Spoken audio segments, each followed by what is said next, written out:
All right. I do apologize. I had a little bit of technical difficulties. I am still learning how to use this platform. So we are now live and in studio. Welcome, everybody, to another episode of Real Morris Talk. I am your hostess. I am Prime Minister National Grand Sheik Historia Bay, and I'm broadcasting, as always, live from the headquarters here in Belcamp, Maryland. So we've been on Real Morris Talk, and we've been talking about the Prophet Noble Drew Ali. And what I've been doing is going over information about Prophet Noble Drew Ali. Because when I say that no one's talking about him, and then there was people say, "Oh, Noble Drew Ali is talked about." So I wanted to clarify a few things when I say that the Prophet Noble Drew Ali is not talked about. And I'm trusting that you all can see me. I don't. Shamsuddin will have to come in and work on anything that's technical difficulties here at the screen that I am seeing. I want to be able to make sure I can see you all when you type in the chat, and also that you all can see me pretty well. So I just want to make sure that everything is set up pretty good. Now, the prior week I didn't have any problems setting up, so it seems like that when I'm just getting used to this, and it seems like that what I'm doing from week to week, setting up different information and things for the broadcast. So I want to make sure that when I'm setting up this information, when I'm setting up myself, that you all can see everything. So for those who are with me, if you can see me clearly through the screen, let me know. Let me try to see. It says new scene set up. I'm just trying to make sure you all can see me pretty well and present or invite. And so I'm trying to make sure all of my Shamsuddin set me up two different scenes, but I do not see all of my scenes right now. So, oh, thank you for my tea, Shamsuddin, bringing me my hot tea. You all know that when I'm speaking for a while, my throat gets a little dry, and I said I was going to drink tea or water to make sure. Some say you need to take a break and take a sip and take a deep breath. And so I'm just so excited about the information. And the good thing is everything is live. So every error that's made, every cough, everything is recorded. And this is how I want it to be. I wanted it to be live, and I wanted everything recorded as I'm doing it in real time. And so I didn't get to set the studio up on Thursdays when I'm coming on here, just so you all know that I actually be coming out of my classroom from school right on to the Real Morris Talk segment. So I hurry up and get dressed and try to get myself all situated to be right here in front of you all today on Real Morris Talk. So I wanted to go over a few things. So when I was talking about Prophet Noble Drew Ali, because I didn't want people to misunderstand what I was saying when I said, because my book is entitled "The Man That No One Talks About," and the reason that is so, and I'm going to bring up, we're talking more things in mainstream. I know there's a lot of Moors. People say there's Noble Drew Ali. People have written books about Noble Drew Ali. They say they talk about Noble Drew Ali, but I personally, on any of the segments that I have been on, or any of the segments that I go to, when people say they're talking about Noble Drew Ali, they're really not breaking it down and talking about Noble Drew Ali. So, to make it clear, I made myself some notes to make sure. So, I just want to say that I want to claim that what I'm saying here is we are not claiming absolute silence about Prophet Noble Drew Ali. That's not what we're claiming. You know, so the topics that I wanted to talk about today is talk about Noble Drew Ali and what I mean about when I say that he is not talked about, because he's not talked about the way that I feel that he should be talked about. And that's important, you know, how each individual feels about how an individual in something is what it is. And so for me, Prophet Noble Drew Ali is just not talked about enough. And when I'm talking about not enough, let's go to some of the things that I'm speaking of. So again, this is Real Morris Talk. I am your host, is Prime Minister National Grand Sheik Zaria Bay, and I am here today talking to you in Real Morris Talk, because Real Morris Talk used to be every Wednesday online. We used to have it online every Wednesday. And then what happened is people just, I guess, become disinterested in the topics that's being talked about. So no one really talks. We're talking about issues and people stop coming. A lot of times people just get bored with the information. So that happens, when you're, trying to keep an audience, especially in this era of time. And so the the whole purpose of the talking about anything is when you're actually talking about something that people care about. And for me, it's about Noble Drawley. So I wanted to talk about that here. Now it says rumors talk from a scammer that lies about having phlebotomy training and then injures people. I'm not sure what that's about. 840. I don't even know what that's about. It has nothing to do with the prophet Noble Drew Ali at all. It lies about having phlebotomy training and then injures people. I have no idea what that's even all about. And I'm not sure when that came. 8:49 a.m. I'm not even on Real More Soccer 8:49 a.m. And like I said, there's people what they call trolls that'll troll and put information out there, and they'll be trolling people and all kinds of things. If you're not interested, let me just make this clear. If you're not interested in what I'm speaking about, if you don't have anything to share in the information that I'm speaking about, then please do not come on the program and make any kind of comments or say anything, because that's not what this platform is for. If you have some kind of grievances about something else, go to the platform that's interested in your grievances. This is not this platform here. And that's one thing about people being able to come on air and talk and express. They have the right to do so, and they have the right to talk about what they desire to talk about. And if you're not interested or don't care about it, then please do not even join in. So I wanted to I'm trying to see what that is. How do I get those off of there? Like that one that's up there right now. I have no idea who that is or what that's all about. And I'm not even here at 8:49 in the rising. So I'm not sure what that is all about and how to get those off of there. So I'm going to look and see if I can delete that off of there. Delete comment. There we are. Like I said, I'm still learning how to use this platform. And so that's some of the things that I'm doing is learning how to use this platform. And I wanted to, it says, let the comment show on StreamYard. This is an example. Click on a comment to show it on the screen. Okay, and so we don't have any comments right now, but like I said, I'm still learning. So that's one of the things that I'm really excited about is learning how to use this whole platform.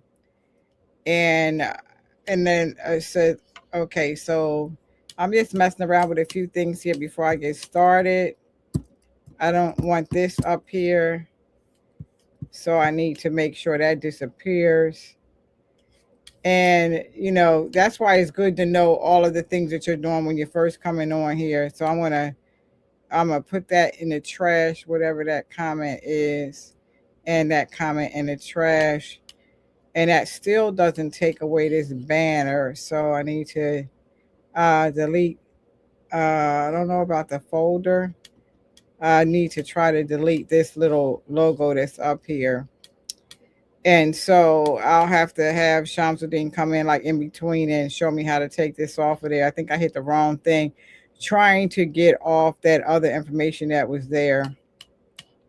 So I'm just, again, I have no problem. I see it said delete example banner. Okay, delete. Okay, I want to delete that. And it still did not delete it.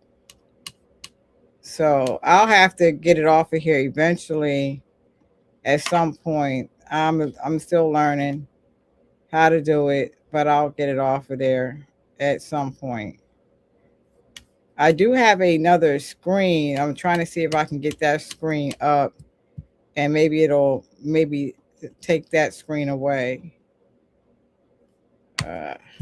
Not sure.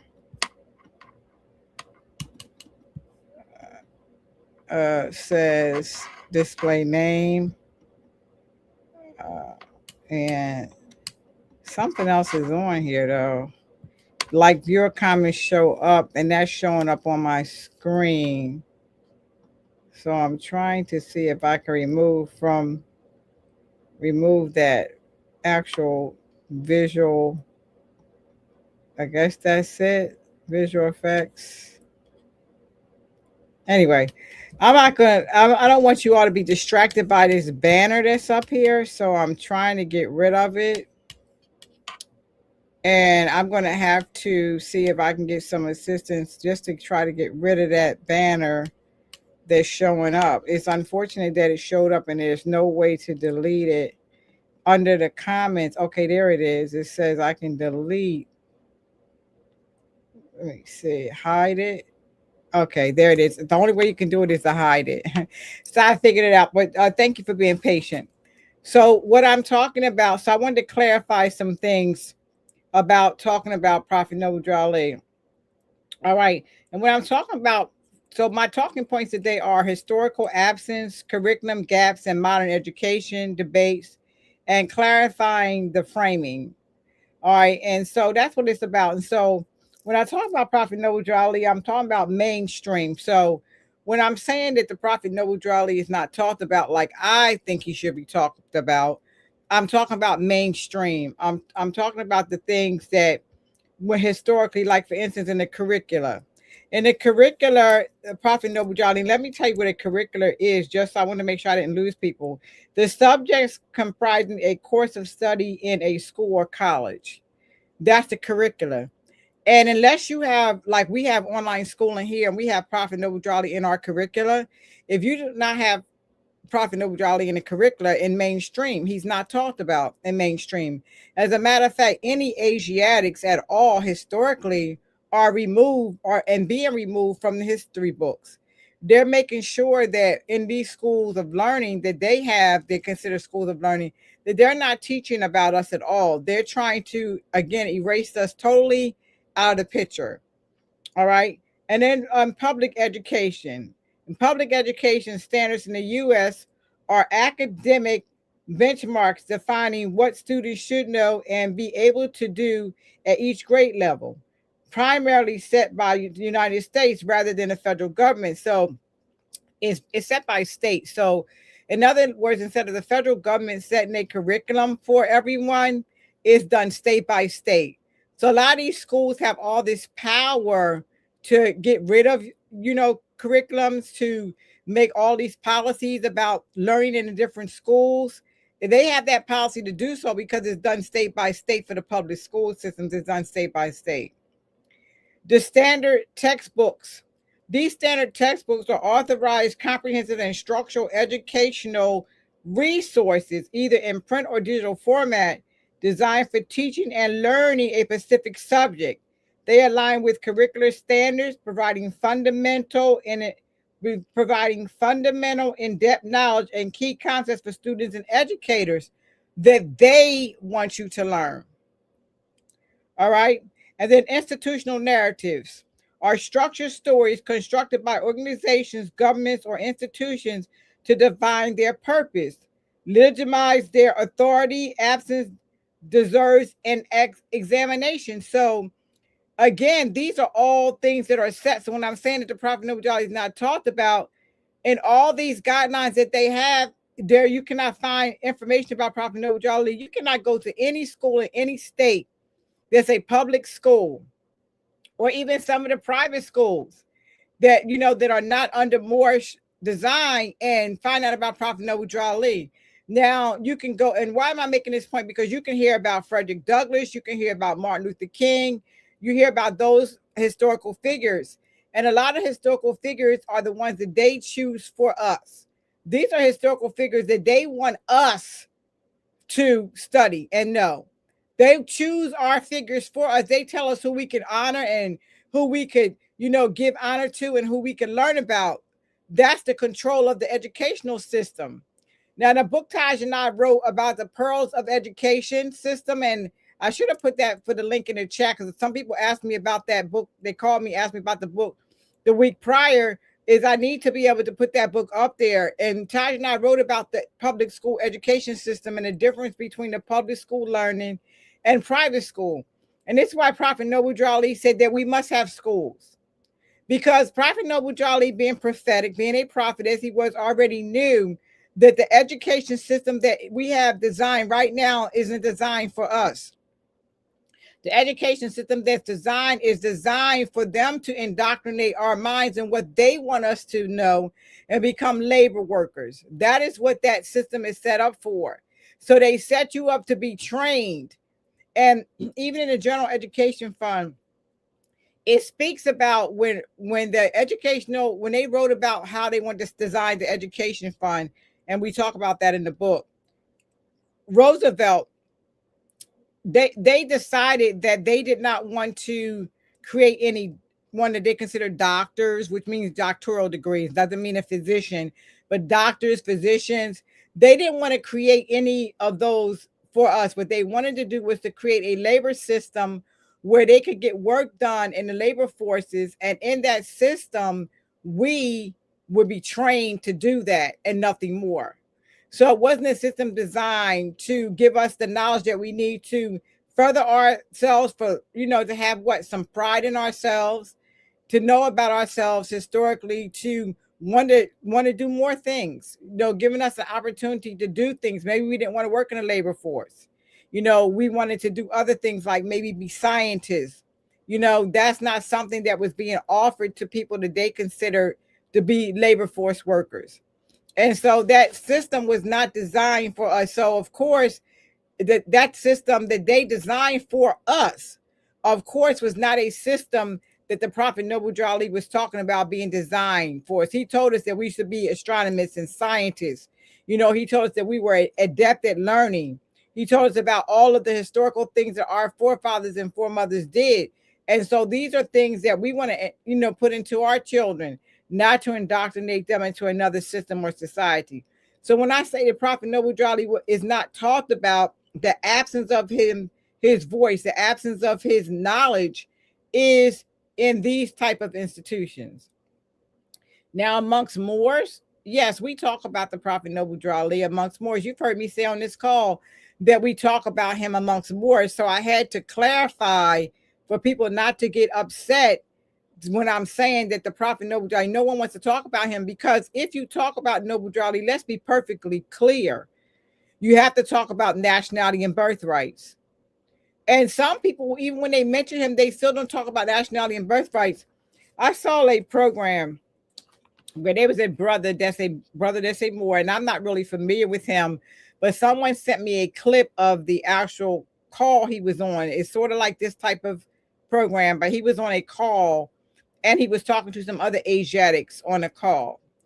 And so he was trying to explain to them, that we're not Black. He was explaining that, and the people, he was trying to connect, synonyms of words. If you say Indian, I will say Aboriginal. He was going back and forth to that degree, synonyms. And so after all he got finished saying, everything he got finished talking about, in the last words, the brother got on there and said, not the brother that practiced more science. I'm not sure what this other brother on this program he was on, what he practices, but obviously it's not good common sense. But anyway, he said, and more means Black. And so again, I have to make sure that we clarify, because I am so tired of every word. And I spoke about this in the very first segment. If the Prophet Noble Drew Ali wanted us to say we were Black, he would have said it, and we wouldn't have had all these other things to signify Black. And this is why historical timelines, I went down to historical timelines for our people, even before the word Black came into existence. Even before Moor was spelled with the M-O-O-R instead of M-A-U-R, we have never been Black people. And what he said to him is Moor means Black. Now, I've seen that again, as I said in my very first segment, my soft opening, that the sister, and I need to recall her name, her appellation, her name, that she wrote the book on Queen Charlotte. And she talks about Queen Charlotte being North Carolina being Queen Charlotte territory, and it being named after Queen Charlotte, even though it doesn't say Queens, North Carolina, it says Charlotte, North Carolina. It doesn't say Queen Charlotte, North Carolina, but she talks about this. But anyway, she was talking and giving this reference, and she was doing an interview, and I heard her say the same thing, that Moor means black. Even in your dictionaries, when you look them up, and today, before coming on the show, after school, I was doing so much researching with all these different words that people try to make the synonym to black. Swarthy, skin burnt by the sun, dark complected, all of these words do not mean black in nowhere historically. When they talk about the ancient Egyptians and they talk about the land of Akupta, they talk about this, which we know is Kemetic land, right? It's Kemetic. It's where the Kemetians were, that they renamed Egyptians. The European went around and just renamed everything and everybody. And so we're so used to, for informational purposes, telling people the names of these territories. What I'd like to make sure we do on this call was talk about the ancient names of this territory, even going far as back as Africa is not an ancient name for the territory. African, so we can't be Africans because we're not a new people. But anyway, getting back to the word black. So the word black itself means dark, gloomy. I mean, you don't even need a dictionary in these modern day times to say what black actually represents. The prophet tells that black, according to science, means death. Why does he say that? Because it talks about anything without life. It talks about anything that's gloomy, that's degrading. And we know, again, that black and white are statuses. You see, there's no other color status. Even though they're trying to bring the word yellow on board, there is no other color statuses. So we know for certain that the word Moor does not mean black. The word Asiatic does not mean black. You hear people that were under Elijah Muhammad say the Asiatic black man. There's no black attached to that because there was only one Asiatic man or woman on the territory land of Asia, and they didn't need to be identified by color because at that time we didn't have social classes. And social classes are created by man or woman to make themselves differentiation from another class of people. And so social classes came on board where they had the black and the white. Historically, they talk about when the white came into existence. And they try to act like black has always been in existence. So white is new and black has always been in existence. It's the absolute untruth. You're talking about classifications of people. So Prophet Noble Drew found it very important to tell us that we were not Negro, black, colored, Ethiopian, coon, shine, jigaboos, yo man, and any other word that they wanted to make up as a people. Because if you notice, when it comes to us, there's so many ways to define us, so many words to define us. But what I find absolutely amazing is they will not use Asiatic to define us, the original people. They do not even want to use Moor to define you unless they put it in the black territory. But when it comes to us, they'll give us every other name, but originally to who we are. So when it comes to classification of individuals, of human flesh, of the hue, I'm talking about those of us with hue, human flesh, they keep wanting to misidentify and reclassify us.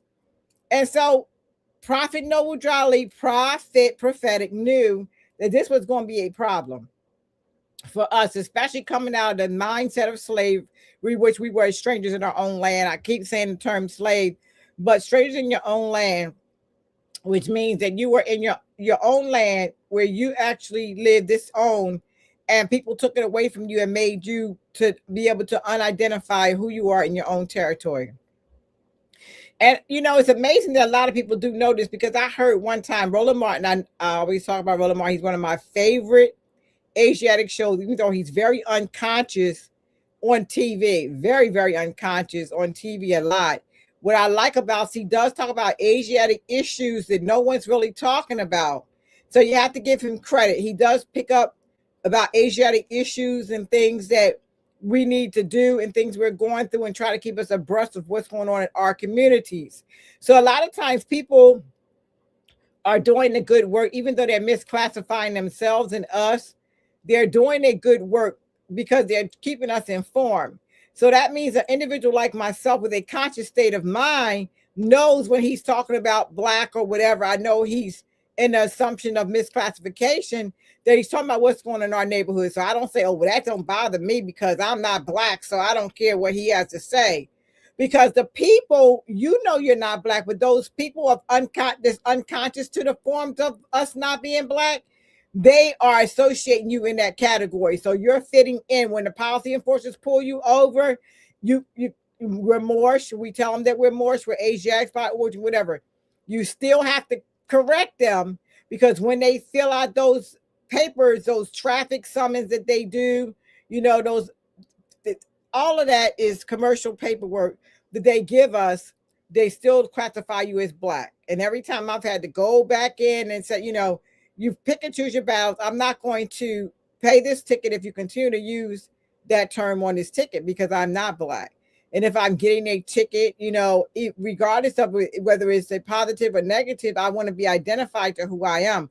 I do not want to run away from who I am because someone wants to classify me negatively. And let me share that a little bit. I don't know if I told the story yet, because I have a lot of things in my mind that I want to share about my mother. My mother transitioned, you know, a couple of months. It's been, let me see, we're in the month of February, December. Okay, so her born day was in January. So I want to say it was before the Christ Mass, what they call Christmas. I just can't recall exactly the time frame that my mother transitioned. But anyway, she transitioned. But one of the things that we talked about one time, I never forget, my mother said to me, I had to talk to you about you going around, I know that your father, they all Moors and things like that. But let me ask you a question. Moors associates yourself with Lot. So I just want to know, why would you want to associate with Lot when, according to their Pising record, that Lot, was drunk, got drunk and had sex with his daughters and whatever this whole thing is. And so she went on and on and on about the whole story a lot. And when she got done, I said, so let me ask you a question. You mean to tell me if someone did something that was not right? Now, I don't know if Lot did this or not. I was not there. According to my studies about Lot, he didn't have relations with his actual physical daughters. The relationship they were talking about with Lot was with other women in his tribe or nation. It was not his daughters. But let's just say it was his daughter. He got drunk and he wasn't in his right state of mind. We know what alcohol does to people. They call it spirits. Let's just say, for instance, that would be a truth. Just putting it out there. Does that change who he is and who you are historically? It doesn't. So even if that would be the case with Lot, it would not change who Lot is historically. It would not change that Lot, position and who he was historically. So if you're related to Lot, no matter what Lot did, that does not change the origin of Lot, the nationality of Lot. So a lot of times people think if you disassociate yourself with something, that it separates you. So now you're not related to Lot. Why? Because Lot did, according to what they said, sleep with his daughters, and all these different nations came about with different daughters or whatever, is a story that they tell that doesn't change who Lot is. And why am I making this point? Because your decent nature does not change. No one can change you from who you are and just to fit their opinion or to fit their narrative or their historical events. So you are the original people created in Asia. That's where the creation of, now how we were created, there's a whole, different mindset, or the creation and fall of man, what we have in our Holy Quran. the creation and fall of man, which is another text written about the creation and fall of man. And then you have your creation in the Piscean record of how the world was created in 7 days, and all these different ways that we say that this earth was created. But in creation, we say there was only one man and one woman, which that would be historically incorrect, because if Adam and so-called Eve, and we know the Adam and the evolution, Adam and Eve, it they were really pre-Adamites before Adam and Eve, according to a lot of historical records as well. But people don't talk about that there was people before the Adam and Eve era. But let's just say, if there is such thing as Adam and Eve, there had to be more than one Adam and more than one Eve. Because Adam and Eve, if that's the case, then if they would, Adam and Eve had children. They got together and planted the seeds and had children. And then these children would do what to have children? Amalgamate with one another and have children, and then their children have children. Then we would all be, at that point, that could not be. Historically, that's just incorrect. So the world didn't populate that way. So we have to go back to using good common sense. And so there was more than one Adam and more than one Eve. And we also know before Adam and Eve, they called the pre-Adamites. And when it says in the 101 questionnaire, when it says that, it talks about the Adam chamber, and it says, with what are the name of the children before Adam and Eve? I can't recall it right this minute off the top of my head, and I do know my 101s very well. But when it's talking about, it says that these names can only be used by the executive rulers of the AC of the MSC of A, Adam Chamber of the Moorish Science Temple of America. They're talking about the actual names of the people before Adam and Eve, right? And these are the pre-Adamites, and they're called pre-Adamites because the word pre is a prefix meaning before Adam and Eve. So what I'm saying is, even as far as ancient times, when we go back to the pre-Adamites, and we go back to Adam and Eve, and go all the way back to up to now, we are an ancient people. The word black is a modern term describing a people. And social class was not there at the time, because black does not mean your skin complexion. I heard a sister say the other day to a brother, so you were discriminated by the color of your skin. Now, I wore black today because I wanted to make sure that people really truly understand I'm a dark complected sister. There's something that's deeper than me, but I'm dark complected, loving my complexion. I have on a black turban. I have on a black dress. I'm sitting in a black chair. If they were talking about my skin tone complexion, it doesn't look like any of these at all. There's no representation of me, because I would just blend into all of this black. And there's colors that make up the color black. Black doesn't become black just by itself. There's a lot of colors that make up black. So the bottom line is, when we're talking about people, we're not talking about skin tones. When people say black, they're not talking about your skin tone. And I don't see why we are not getting this. They're talking about your social status, your social class. That's what they're talking about when they're calling you black. They're not talking about your skin tone. And I'm sure there's some sisters deeper than me in complexion, and they still do not look like this, okay? Or this chair, or this dress. We don't look like this. All right, so that's why we have to get away from the word black. And so Prophet Noble Jolly made sure that he told us that we were not black. He said, you're not Negroes. When you talk about the word Negro again, you're referring to the Latin word or Spanish word for the word black. So that's what we're talking about. And they're calling you a Negro. So it's no different than calling you black. So if they say you're a Negro, they still calling you black. In a different language, it still means black. So you haven't graduated to anything from Negro to black. When they call you colored, today they call you people of color. You have not graduated from people of color to colored people. It's the same exact thing, just the word twisted around.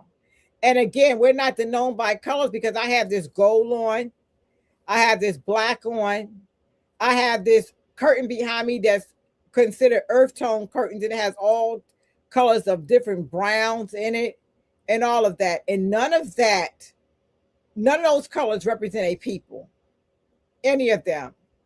And then there's only two social classes right now. And they're trying to bring brown in, but there's black and white. So you either fall under black or you fall under white. So how could they be talking about skin tone, complexion, if those are the only two they're talking about? They're talking about, again, social status. Where do you fit at on the social scale? All right. So I wanted to try to recap some of the things that I talked about the first and second segment. The first segment was our soft opening. Last week was our very first run of the show last week. And then today we make our third episode of Real Moorish Talk. And so I just want to try to go over some of the things. So I did go over the portions where I wanted to talk about that when we're talking about Prophet Noble Jolly, we're not talking about absolute silence. We're talking about an institution of learning. Now, we have online schooling here for Moorish children.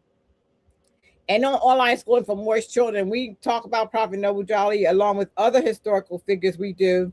We celebrate his birth. We do that. We talk about him. We talk about the, organization of the Moorish Science of America that he set up. We study from the 101 questions. We study from the Holy Quran Circle 7. We study from that as well as other information.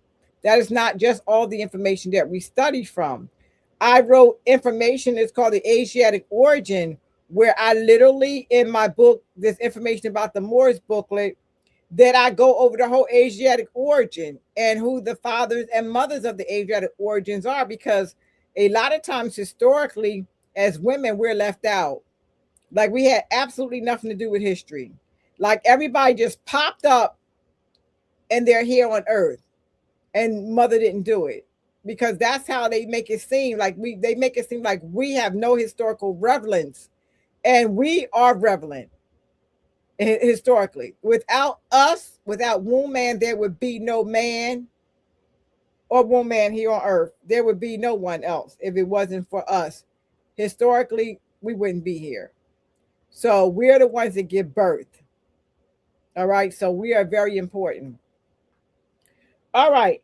So I wanted to go over some of the ancient terms. So I was talking about ancient things. And so we know that historically, when we looked up the information about the ancient names for territories, we know that the ancient name for America is a Mexum. And someone said, oh, I can't find that, but it was spelled Amuxum, or modern day we spell it Amexum, a Mexum. There were some other ancient terms that actually historically, like I said, because this all this information is in my book, that I actually went over in ancient times. So I wanted to talk about the region of North Africa, which was predominantly referred to as Libya, and the Greeks and Romans named it that because they never could name. They always renamed everything, as they still do today. While the entire continent was referred to as an Afrocentric, which we know that's way modern. There was no such thing as Afrocentric at all in ancient times. It shows you how modernized. But pre-colonial context as Alkebulan, and that's spelled Alkebulan, Alkebulan. All right, which is said to mean mother of mankind or the Garden of Eden. And that is the territory where we first were before the earthquake. So as you can see, when you start really studying historical information, really, you'll see that a lot of the names that they give today are very modern. And so when you try to go back and study historically the information, they will even give you still modern terms.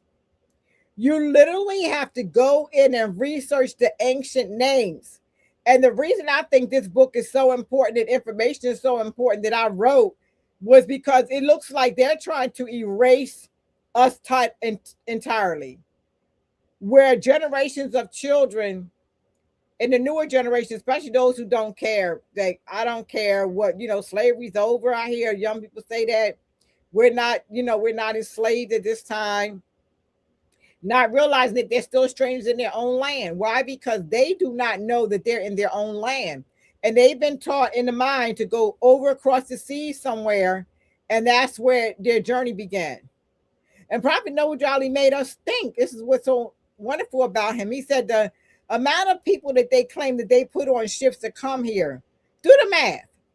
Now they will tell you that all the people they had on ships, that thousands and thousands of people died, and they had to throw them in the water. They'll say that they buried them, buried at sea. The ones that died for disease and infestation, that they threw them overboard and they died.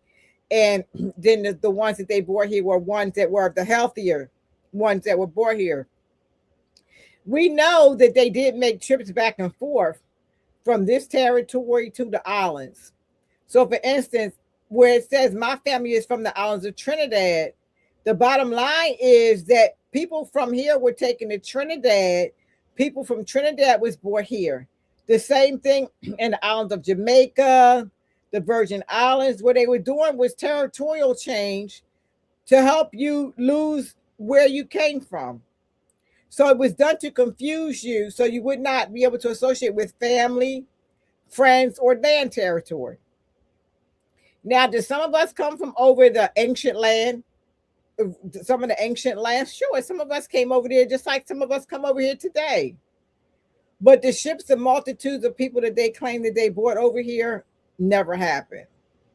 Never even happened. And I've heard some of these so-called scholars or, historians starting to talk about that now. They know that the maps were switched. They know that the land was switched. They know that there's a lot of false negativity into what they're saying about what happened. That's the truth. We know that. But still, they want you to live this lie of information. And so when people like myself get on and talk about actually what really happened and talk about the things that we need to discuss to make sure that we don't get caught up in those lies, people get angry about it. They don't want us to tell the truth about us historically. So Prophet Noah Drali, who came and planted the seed, that's what he did, planted the seed. Again, if you talk about him, the things that I'm discussing right now, you'll have to talk about nationality and birthrights. These are things that people don't want to talk about. Now, I think that the younger generations, if they really knew the significance and importance of it, what we have done is assimilate it into a comfortable environment. As long as they let us live in their neighborhoods and purchase cars and work on the jobs that they don't really want us to have, if they give us a few crumbs and give us these things, then we're happy. We assimilate, we raise our children to assimilate into that environment, and then we're all comfortable. And then generations of these children are born, and then they have no self-knowledge of who they are. We cannot afford to lose who we are, because without history, legacy, we have no pride in who we are. Our existence doesn't start at the time of slavery or when someone misclassified or relabeled us. Do you not wonder who you were before you were even called a Moor? Who were you before Moor? Because listen, we were here even before the nationality of Moor was bestowed upon us. Right? Again, I said earlier, we're an ancient people. That ancient origin is Asiatic, because that's what the first landmass was named, was Asia. And there is no older landmass than that. And then we have all of the landmass according to what I spoke about today. And I wanted people to make sure they looked it up. Alkebulan, or Alkebulan. And, I've listened to several pronunciations of it, and we know that the AH on anything it says with God. So we know that the mother of mankind, you could call it that, or the Garden of Eden. And we're talking about that, and we're talking about Asia. Before that name Asia, which is the modern name today, we could always go back and say that we are considered modern Asiatics, but we are actually Alkembulas, right? We could go back that ancient. because we are children of the Garden of Eden. That's who we are. So that's an ancient name for that. Or if you want to say, we are the children of the mother of mankind, or the Garden of Eden. And then mankind, there's woman also. And I know a lot of us don't like to use the word mankind because it's a kind of a man, but there's a difference between mankind and a kind of a man. And so, kind of a man is ones that were created. Mankind are those who were created in creation. That we are the ones that begin of creation. So, that is the difference in that language. So, in these ancient terms, and so someone would say, "Well, Prophet Noble Drawley told us a maxim. He never told us about Alkebulan. Never spoke about it." Because again, Prophet Noble Drawley did say this to us: "If I told you everything, you would go back to sleep." He said, "Look, I took you to the top of the mountain. It looked like you could go the rest of the way for yourself. So should we not do further investigation and research into where he set the foundation for us to be able to do that. And he set up an organization that allowed us the freedom to be able to do that in. And so for me, I want to be able to tell all the melanated brothers and sisters from every age, even in the mother's womb. I want mothers to start teaching this to the babies. The prophet told us in the Quran, teach these lessons to your little ones. He told us the lessons that we have to teach it, because a lot of us fell short. So now we have children that are being born today that are so disrespectful. They do not even know who they are historically at all, and they can care less about their legacy and their history. They're just not interested. So we have to find a way to make them interested again. And that is what I'm struggling to do. So I talked about the children. I gave them the information on Queen Amaranus. And, the children are so excited about that. And so I'm saying, well, Prime Minister, I learned about this when I first came to your school. And I said, but how much do you remember about it? And it was like, well, some of it. And I was like, yes, because you were taught at a later stage in life. Earlier stage in life. And now you're being taught an older stage in life, because what? Some of the things you do not recall from when you first were taught about, your mind was a little more younger and still developing, and now it's still developing when you're a little older. This will stick with you with pride. And they're so excited about the notes and the reading, because we have to talk about people historically that represent us. We have to have some race pride. And the prophet said, if you haven't, join your race. If you have us, join us here in the Moorish Scientific America, the only organization that's here to uplift all humanity and to teach those things necessary to our people, to make them better citizens, that is, owners and true possessors of this present Moroccan empire. You got to know this is your land and your legacy. You have to know it to be able to claim it. You have to know it and you have to believe it in order to claim it. Now, while I'm on this topic, I want to share, I found out, again, watching Roland Martin, because, again, no matter what any people say about Roland Martin, excuse me, he is a little ignorant when it comes to knowledge of our people. But he did have one there where they have these so-called immigration enforcement people going on these territories that they consider sacred land, right? And they call them Indian reservations, which we know the whole Indian thing is another misnomer. It's a misclassification of the people, that they're actually taking them off that land and putting them into custody. Strangers in your own land. First of all, you should not have to be on no reservation or anywhere thrown what they decide to give you, because they are the ones that are thieves. They stole the land from us, and now they telling you where you can live on this land. That's what took place. Now, how can you enforce immigration from immigrants themselves? Europeans are immigrants. They didn't get permission to come over here. They came over here and took over the land. So how are they trying to throw people out of a land that they do not even own? It's called colonial occupancy, where they themselves came over here, occupied the land, took over the land, And now they feel like they want to run it the way they want to run it, and they want to push everybody off this land. And it's a land that they stole. They unlawfully obtained this land. The teachers of Prophet Noble Drali will bring you to this information. That is what happened. All right. And so going over again the organization. So I wanted to talk about that. I had a couple calls, not really on the chat, but people wanting to go over the organization and asking about Moorish literature. So again, thank you all for those who ordered books after listening to me on the call. You can go to circle7publishing.com and I'll bring that banner up again. I have to find it again to bring it up. Shamsuddin did show me where it was, and this week I just really had some challenges, so I didn't bring it up. But anyway, it is circle7publishing.com that you can get the books through. All right. And when we're talking about information that we are putting in the books, is information that you can literally yourself look up the information, then do the research yourself and look up the information.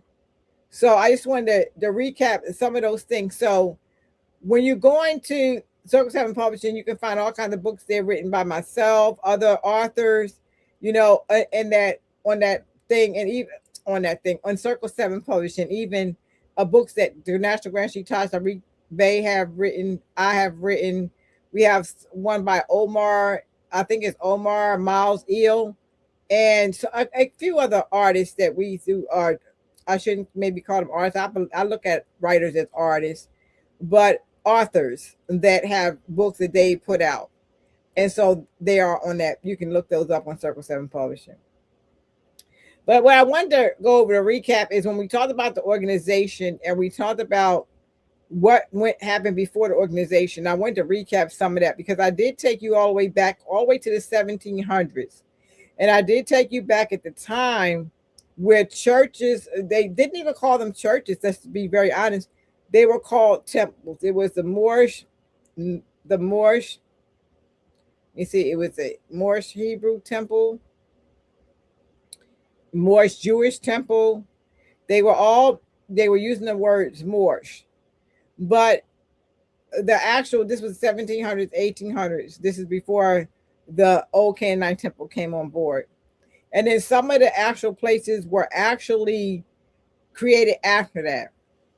So this was a time of awakening consciousness in a time frame where people were waking up and they wanted knowledge about who they were. And so they were trying to discover themselves after they had been capturing their own land, misclassified, redirected, moved from territory to territory.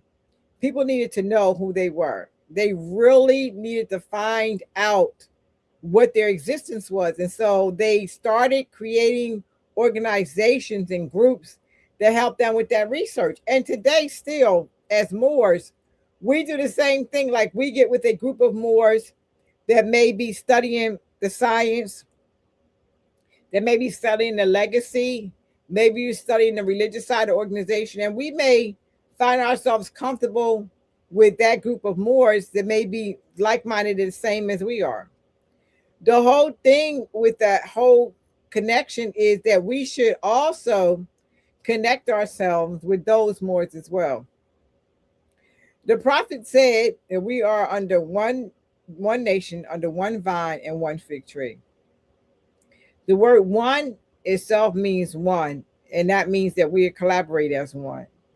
And so I did state in the very first call, the very first segment, I do not know if I did it in the second segment, that we as Moors are putting out a plea to all Moors to come unified as one and come together. Now, one time it was one brother who tried to get all the Moors that were leaders of different groups to come on one call to talk to one another. And I remember being on that call, and a lot of people still did not show up. But then when we got on the call, it was totally different about what we thought it was going to be as far as a national call. And so I would like to put out that call again, because what I'm looking for is we need to make sure that the children that are being born today, Do we have our Moorish Bureau of Vital Statistics? We practice it here. We create our birth records here at the headquarters. But I would like for it to be nationwide. So, for instance, whenever a new Moorish child is born, I would like for you all to send that information to the headquarters so that we can fill out a Moorish registry for your child being born and not a birth certificate to the government. Right? We want to make sure that our children are registered historically. Because remember, before the birth records, I'm not sure if any of you were ever told this, but my uncle told me that when we were being born, the children were being born, it was recorded into a holy Quran. So our birth records, like some people do it in a Bible.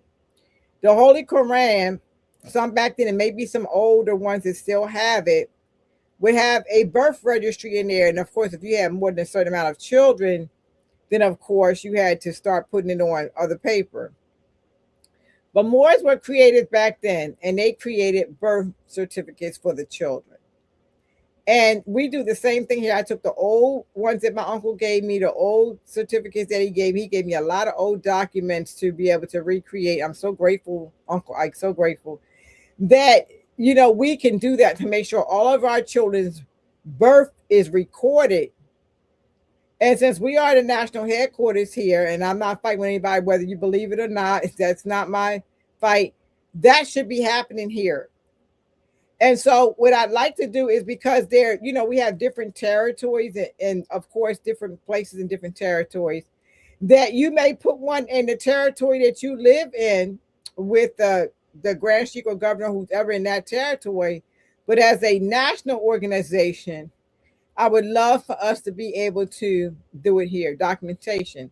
And listen, we can make a physical hard copy as well as a digital copy on a computer and keep those records, because we know computers crash. I've lost valuable documents from computers crashing. But a physical hard copy of it as well, so we can start recording our own births. So they can stop lying about the number of Moors that are being born. So they can stop putting black on the long form birth certificate, because when you get the short form, it doesn't tell you anything about origin or race, as they used to call it, whatever, on those. When you get the long form back, they'll have your child listed as whatever time frame they was in, black, African American, or whatever. And the modern day ones do not say that. You have to get the long form. And like I said, the prior call, I keep calling this a call, but a prior recording, I talked about the different birth certificates and the different ways that they label us on those birth certificates. Wouldn't it be beautiful to have what the prophet manifested in his thought, to have our children being born with their free national status on record? And that would be on record, with their free national status on record. Wouldn't that be wonderful to have that free national status on record? And we would have the birth of our children, and we could count how many births in a year and be associated with our families with it, because the Dinkel-Eel brothers did put together the Bureau of Vital Statistics. Now, a lot of people say they have that paperwork, they have the records of it or whatever. I have only seen it written in documentation. And I've even applied for it, when they say go to the Bureau of Vital Statistics and go to Washington, D.C., where it was put at. I've tried to get those records several times, and I still have not been able to manifest those records from the Bureau of Vital Statistics.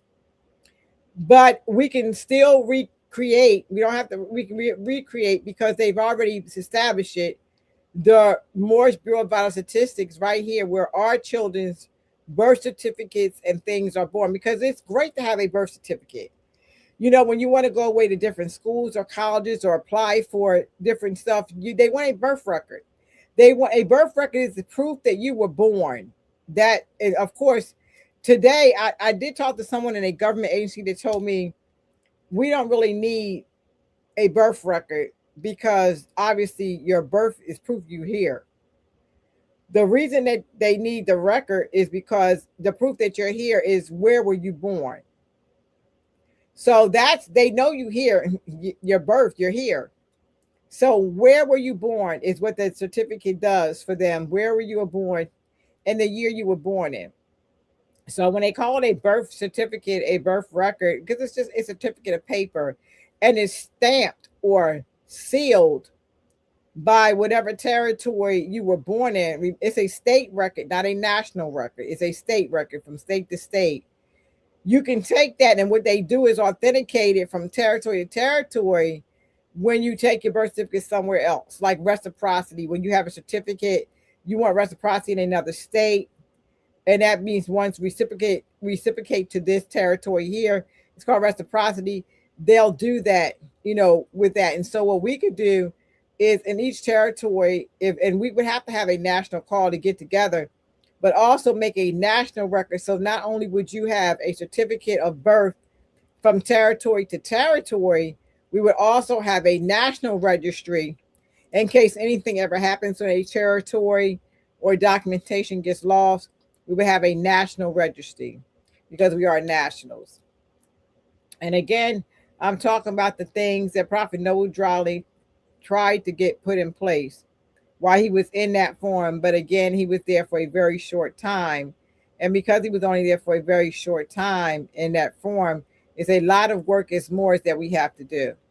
And so again, this is what I mean by absence of Prophet Noble Drawley, because when we're not doing the things that the prophet wanted us to do, to contribute to, we're not doing that work, and we're just letting it go by, and time goes by, and we have made no accomplishments at all, then we're not doing anything. All right. And so these are the things that I'm talking about. So we want to make sure that Prophet Noble Drawley's work is done. We want to make sure that, and I'm trying to make sure the best that I can to create documentation that I have, documentation that was given to me, so I can go ahead and constantly put it together and get our nation back on track the way it should be. It's really, really important that we do some of the work that we're supposed to do. And listen, one individual cannot do it all, right? One individual cannot do it all. I'm trusting that didn't go up on my screen. One individual did not do it all, cannot do it all. So we have to make sure that we are trying to do what we can. And this is what, again, I mean about the absence of our holy and divine prophet. He's not being talked about. And so I want to make sure that he is being talked about. I want to make sure that not only is he being talked about on this broadcast, that he's also being talked about by the work that we do. So let's talk about that. So a lot of times people are talking about, Prophet Noble Drawley, and the Holy Quran did not come around until before the prophet's death. The nationality cards came out like way after the organization was set up. Things take time. So when the prophet got all the information together that he needed to create our nationality cards, he took the time to create documentation that we needed. That's what he did. And so the nationality cards became important. And the nationality card says this is your nationality and identification card for the Moorish Science of America, and birthrights for the Moorish Americans, etc. Now, let me go back to what that card is saying. This is your nationality, identification, and birthrights.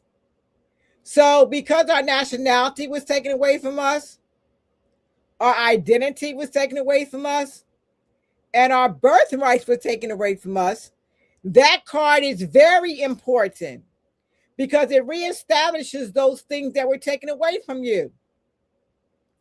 Even in this present era of 2026, that card is vitally important. And other nations of people have nationality cards to associate them with this nation, with the nation that they are associated with. Let me correct that they're associated with. So as Moors, we should have a nationality card. And your nationality card should represent who you are. The prophet did a mighty work in that nationality, identification, and birthright. It serves three purposes. You should look like a Moor on your nationality card. And what I mean by it's a nationality card. This is your national headdress. So you should have on the color of the flag. I tell sisters to make sure they have the red turban on. Brothers, red feathers on. If you're doing a ministry card or something like that, you can have a black fez on. If you're doing a chamber card, depending on whatever chamber, you can have a green fez on. But the national headdress for us are red turbans and red feathers. And this is what the prophet brought to set it up. So when you're doing your nationality card, you want to look like a Moor. It's your birthright. Without your head covered, are you less a Moor? No. But I cannot tell who you are. You're another Asiatic. And I love being around my brothers and sisters, but that doesn't tell me whether you're conscious or not, whether you represent us as a national or not. Because there's a lot of people who claim to be Moors that's real ignorant out there. So when you have on your national headdress and you're talking and speaking like a Moor, it's wonderful. I remember I was in a store one time, and I just have to share the story. With a brother came up to me. I try to always make sure I'm garbed. I try to always make sure I look like who I am, because the prophet said, let your light shine. So I try to represent who I am. And listen, I don't get it right always 100% of the time. I strive to do it, but I try to make sure I'm in garb every single time. 100% of the time, I try to represent what the prophet brought. He came and he was, talking, and then he turned around and touched me, and I swung around and dropped him right in the middle where he was. And, because he startled me. And he said, yo, sister, I'm a Moor, I'm brother so-and-so. And I was like, how do I know that? I'm a sister, right? I'm by myself. And I believe security was with me. I believe Sheikh Bilal was with me, but he was like on the other side or aisle or something. I can't recall. But I remember that attention came right away once this incident happened. But the bottom line was that he violated, for one, he shouldn't have violated touching me because I didn't know who he was. But two, I would have been more receptive if he would have been looking like a Moorish brother. Or at least if he would have had a kufi on, I would have knew that he was one who practices Islam. And at least I could have took a kufi, because that would have let me know that he was a brother practicing Islam, whether he was naturally conscious or not. I could have seen that he was admiring my dress because I am a Moorish American Muslim. So I'm nationally a Moor by nationality, but practice is Islam. I practice Islam, and those who practice Islam are Muslims or Muslims, modern term. No difference to me. I stand up straight and pray. I prostrate and pray. All the same. It's not one to stand up straight, one to prostrate. That's ridiculous stuff people make up. Too lazy to get down on your knees and submit to Allah. That's on you. Okay, you can stand up. Allah is everywhere, universal. You can stand up straight or pray and prostrate. I do it all. During Ramadan, I make sure I get it in. Some risings when I'm running behind, I don't get each and every prayer in like I should. And as you get older, the knees don't work the same and things like that. But at least I would have recognized him as a brother in the faith. Or if he had his fez on, I would have recognized him as a brother in the faith and nationally conscious. But he didn't have any of that on. And so for me, there was no representation of who he was. So he startled me. And I had to go the first line of defense was defend myself, because I didn't see anyone else around me to defend me or whatever. It just didn't get caught, but I caught it. And then the brother and I spoke conversationally wise. And then he apologized, and he did say that, that was his bad, something like that. It's my bad. The term that people use, it's my bad or whatever, when you don't do something that you should be doing.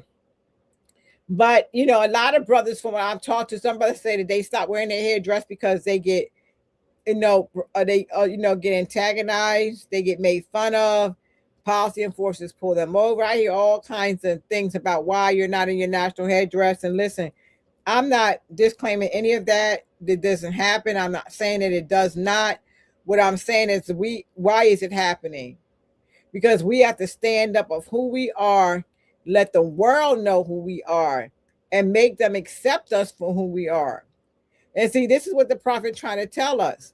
That's why he said, "Come, all ye Asian addicts of America." And he started America first. Doesn't mean that we don't have Moorish brothers and sisters in the different islands and territories.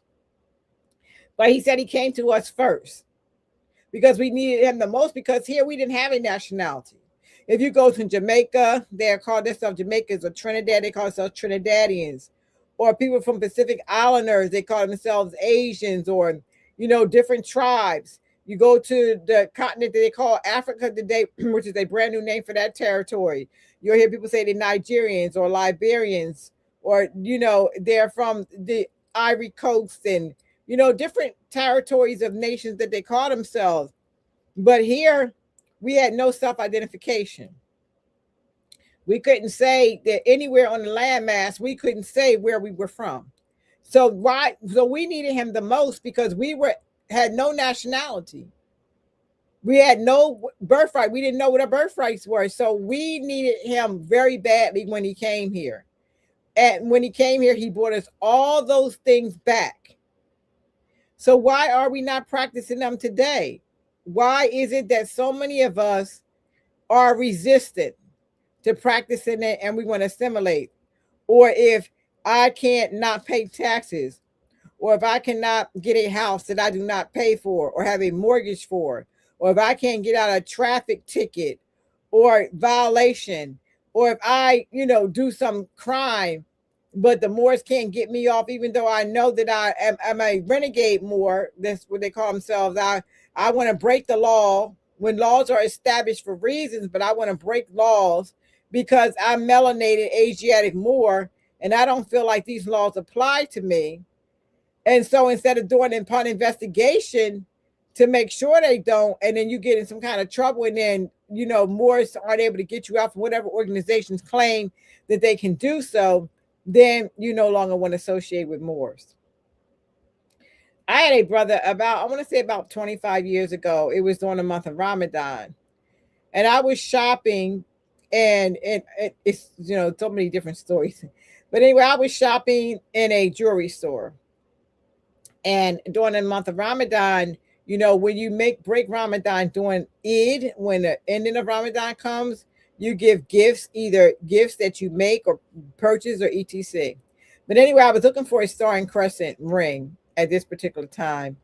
And so the brother was in there and, trying to help me and things like that. He was talking to me. And so he said to me, he said, "So you're fasting?" And I said, "Alhamdulillah, And then he says, well, then he starts going into himself and say, "I used to be a Muslim." And I said, "Oh, used to be?" He said, "Yeah, I used to be a Muslim, I practice all that, and stuff." He said, "Now I'm a Christian." And I said, "Oh, okay, identifying what he's saying." I said, "So, well, let me ask you a question. In being Muslim, in the practice of Muslim, did you?" He said, "Oh, yes, I was a Muslim." He said, "I even practice Moorish science." And I said, "Oh, okay." I said, "So let me ask you, when you were wakened and you found out that you were not Negro, black, and colored, that you found out you were Muslim, did you submit your will to the will of the law? You decided to practice Ramadan, go traditional, etc., and you stopped all that. And I guess, modernly, Moors, or back in the time during the fall of the Moors, I'm going to talk about the Morisco, the timeline." I said, "So you're a Morisco?" And so he said, "Morisco?" I said, "Yeah, a Moor that's practicing Christianity." And he said, "Oh, I guess that's still more." So I said, "So you decide to practice the religion of Christianity for whatever your religions, whatever your reasons are. How do you go back to sleep? How do you, in your mind, everything that you learned about Islam, everything that you learned when you said you practice more science at some point, all that information that was given to you from the prophet, passed down historically, generationally. How do you forget all of that and say you're a Christian and proudly say it? Because you learned about food laws, you learned about the difference in religion, you learned about how to dress. If you practice more science, you learned about nationality and birthrights. You learned about what the religious doctrine and creed is. You learned about the true essence of Islam. You learned about Islam. Islam is a simple faith. It requires us to recognize our duties towards God, Allah, our creator, and our fellow creatures. It teaches the supreme duty of living at peace with one's surroundings. It is preeminently the religion of peace. The very word Islam means peace. And our goal according to Islam is complete fulfillment. We're supposed to practice Islam every single day of our lives. So how do you become Christian? And he's still there puzzled. I wanted him to explain to me how all this information that you, because you said you practiced for a good 20 something years. Well, it was just easier. I was more accepted. When I was Muslim, I wasn't accepted. I was more accepted. Oh, but I still do not eat pork. I said, okay. So you assimilated yourself into a Christian form of government for acceptance. And I gave him food for thought. And that's what a lot of us have done today. We have assimilated into this Christian form of government, because that's exactly what it is. And Christianity does not mean what people think it means. It was put together and designed by the Nicene Council. And I think in the month of March, I think it is, where I have on my docket where I'm going to actually talk about the beginning of Christianity, right? Because it talks about the beginning of Christianity in our Circle 7. And so I'm going to use that and go right into the reference of I wrote about the beginning of Christianity and the Nicene Council and how it all began. And it'll be research information that you can actually look it up and do some research for yourself, And I'm trusting that all the information and jewels that I'm giving you all, you have your pen and paper today, because I should have said at the beginning of the broadcast, make sure you have pen and paper. But if you don't have pen and paper, you can always go back and replay. And I do want to apologize, which says new comments will appear here in real time for everyone to see, because I've been trying to get that off my screen and messed around with it as I'm talking to you all, and I still have not been able to get it off my screen. But I promise you all, as the broadcasts go, we'll get better and better. But let me go back. That was just bothering me. I had to get that off my chest. So let me just go back to that conversation with the brother. So after that conversation with him, he said, well, is there any information that you can share with me? I said, so all the information that you had, what did you do with it? He got rid of it. The woman in his life that he wanted to be with was going to church. And in order to stay with her, it made it easier for him, instead of fighting and arguing with her, he said, to go to church too. And so going to church, he says he became Christian.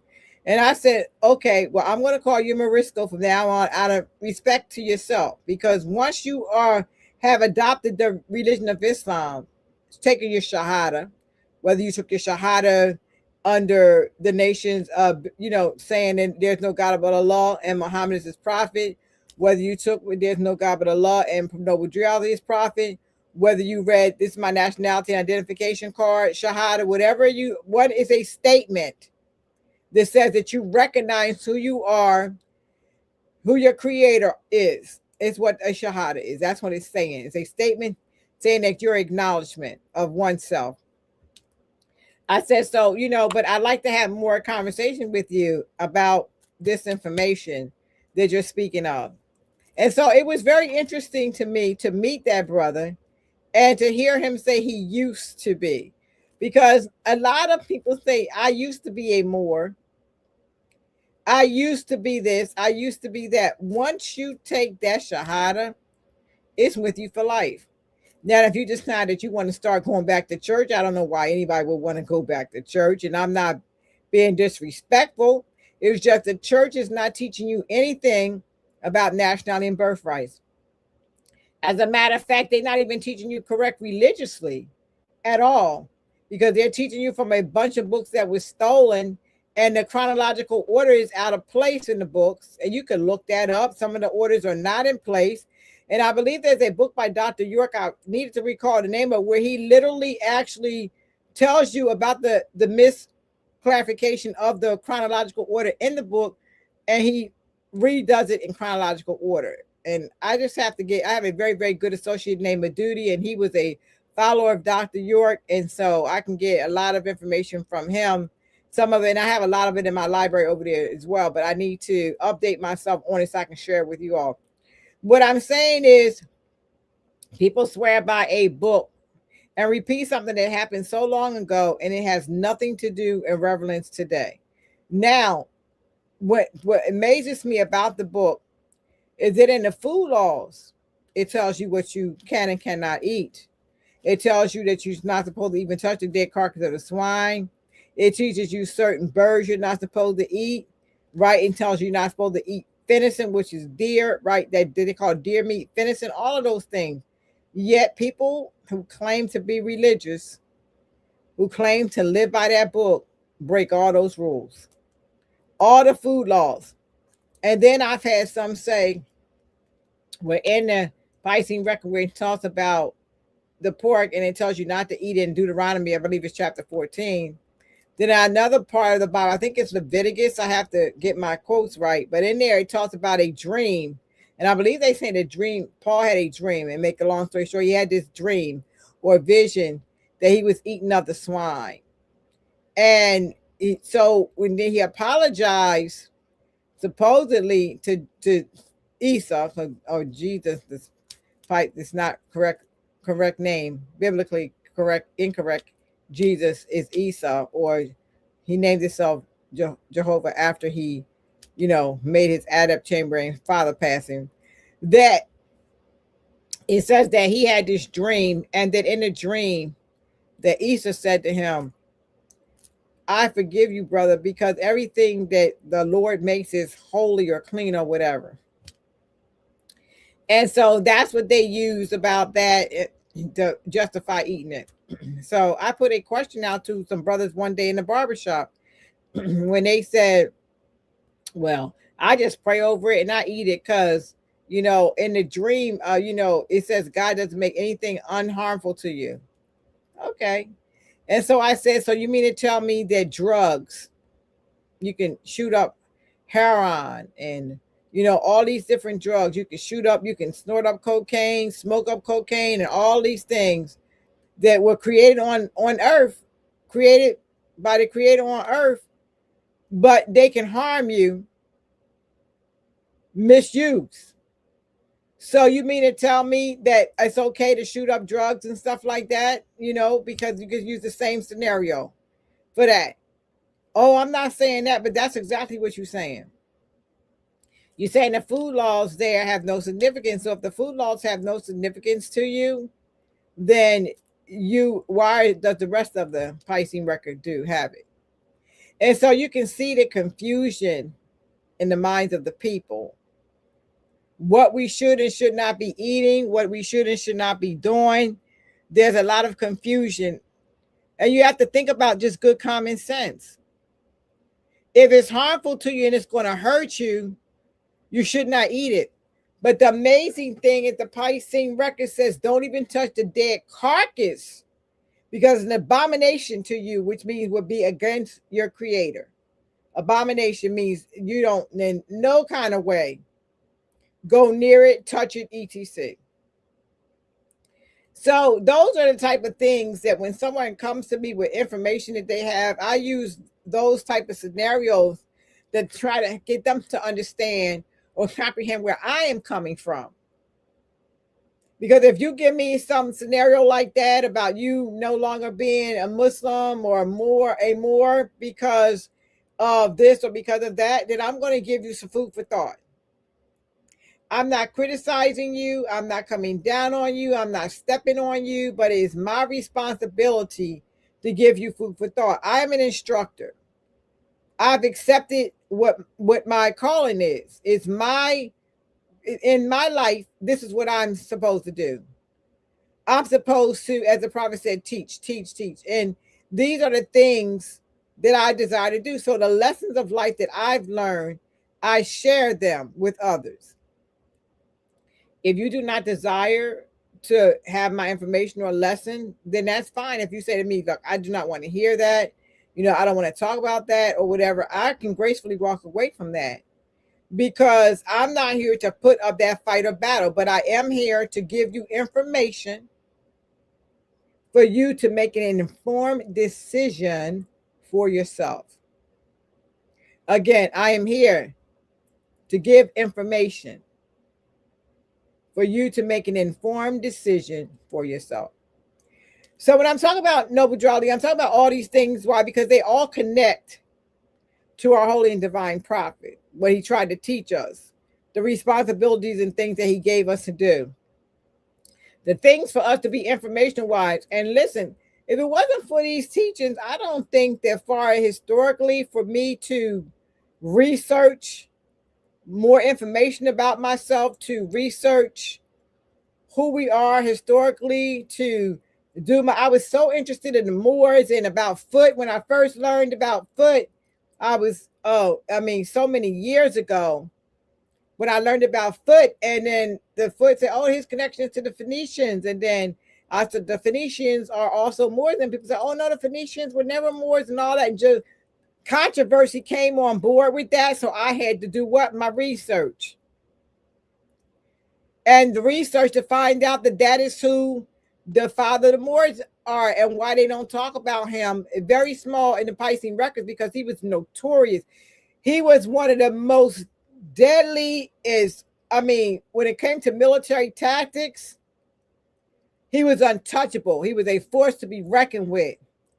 And so if you don't want to tell that story, and you don't want to connect us to our legacy or history, you have to wipe it away. The hope, because you didn't make him relevant, that we wouldn't make it relevant. And we have to get out of that mindset.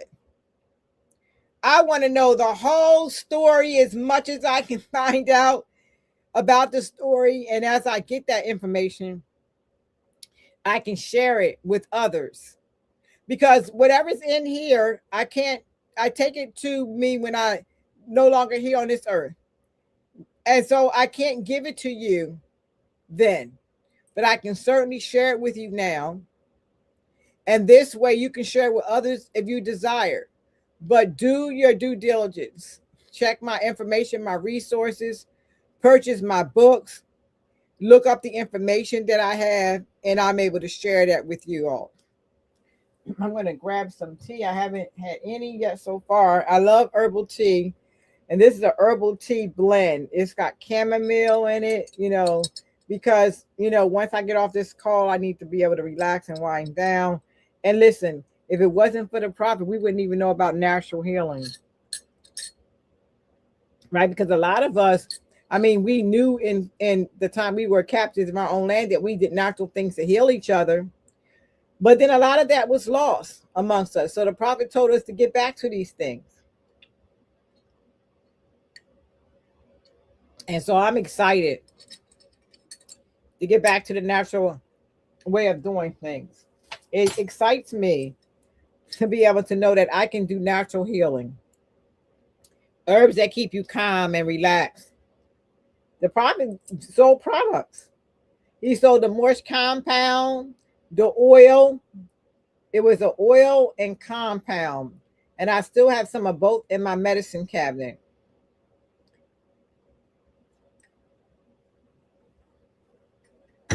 And while I'm on that subject, there was a brother, and I'm not sure if he was in Chicago, but some Moors had called me a while back about he no longer, I'm not sure if he's still living. If you are, brother, and you hear this broadcast, reach out. You can go to realmoorstalk@yahoo.com and reach out. But that still was creating the prophet's teas, oils, and compounds. And now, so when I run out of what I have left, because I use it sparingly, because we can't get it anymore,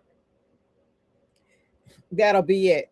And we should have never stopped manufacturing that. The prophet put it together for us to use, and he knew that we would investigate for more things, because he said, go back to the ancient ways of your mothers and fathers. Go back to the ancient ways. And we know that we created back then they called you the medicine man or medicine woman. It's not no creepy witch voodoo type thing. And voodoo is not a bad thing either. It's a lot of times words that people make bad by misunderstanding and misrepresenting it. So that's not a bad one. But like the word black, people say, oh, it's not bad, it's misrepresented. No, it means what it is. It means lower social class, dead class of people, non-existent. That is a word that you do not want to associate with. Again, I told you all that word came as a brand new word to an ancient people. We're ancient. We're ancient. You said time never was when we were not. We're so ancient that we are before time ever was. And so because we are ancient, words like lower status doesn't even claim us. How could that claim me when I'm an ancient individual? I'm ancient, and I'm the reason for everybody else on this earth being born. I'm the reason that every nation of people on this earth is here today. I'm relevant. So my nationality and birthright. And listen, we got the word Moor from the territory that we were living in at the time. We know we're ancient Moabites, not only Moors by our travel. I mean, it's almost so much research. Even you can go on the internet now and find historical research about the Moors. I did share also about the Britannica. I don't know why I have challenges saying that particular word, but we all have maybe one or two words that we have challenges with, I guess. The Encyclopedia Britannica. So when I found that information some years ago about it saying that we were non-existent, so I went back in there the other day and they updated it, and they still got at the very bottom of it, trying to still make it not really relevant today, but they did update it with information about us, who we were, and the dark complected or swarthy, they say in complexion or whatever. But they're not using the word black in there with so many of us today. And I'm sure there's probably some references to black in some of them, but I'm just speaking about the one that I looked up online.